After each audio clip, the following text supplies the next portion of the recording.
Tuesday, Georgians will be asked to vote on whether we're willing to pay an extra $10 car tag fee every year to support trauma care statewide. Here in Atlanta, we have Grady Hospital and Atlanta Medical Center and other facilities to treat people with severe injuries from audio and workplace accidents. But some areas of the state, particularly South Georgia, do not. How should you vote on Amendment 2? Well, here with two opposing views are Bob Dallas from the Governor's Office of Highway Safety and Brett Bittner with the Georgia Libertarian Party. Thank you both for coming in this morning. We appreciate it. Thank you.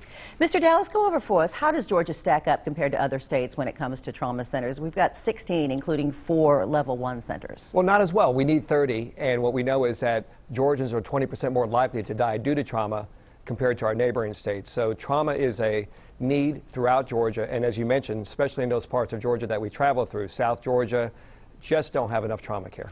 Mr. Bittner, both gubernatorial candidates do support Amendment 2, and I've got a new poll from the AJC this morning saying 52% of voters support it at this point. Why do you not? Well, I'm concerned about the lack of a free market solution for the problem that we see. We could remove things like certificate of need that would allow for that would remove the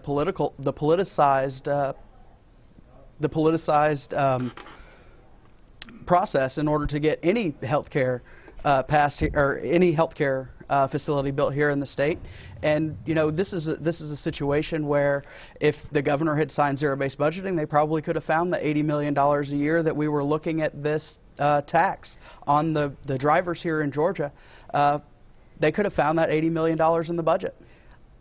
It's a $10 a year fee that people would be forced to pay, and there is the argument on the other side, Mr. Bittner, that it will save many lives.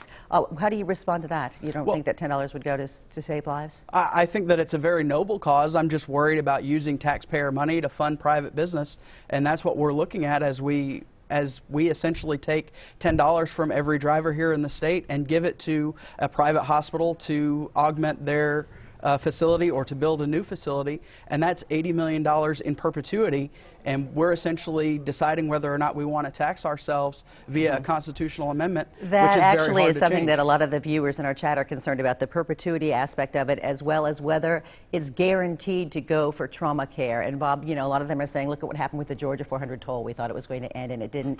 Will the Constitution guarantee that that money goes to tolls, Bob? Or I'm sorry, to trauma care, Bob? Well, it does, and it's just like the Georgia lottery. We know that money goes towards education. That's what's going to happen here, because by a constitutional amendment, it's assured. It's not going to be the legislators that decide. It's we, the people, who decide that we want to save lives. And that's less than 3 cents a day for owners of vehicles. And let's face it, when you consider that more than 700 lives could be saved a year by having the necessary trauma in every part of our state, it's well worth the investment. I'm sorry. I mean, we all have families. We have brothers, sisters, mothers, and daughters.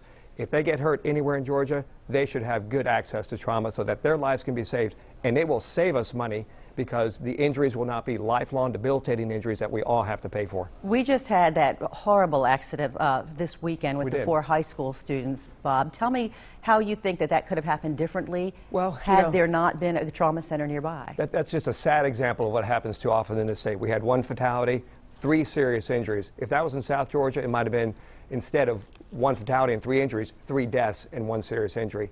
It's just not right that people in Georgia just don't have good access to trauma. I'm sorry.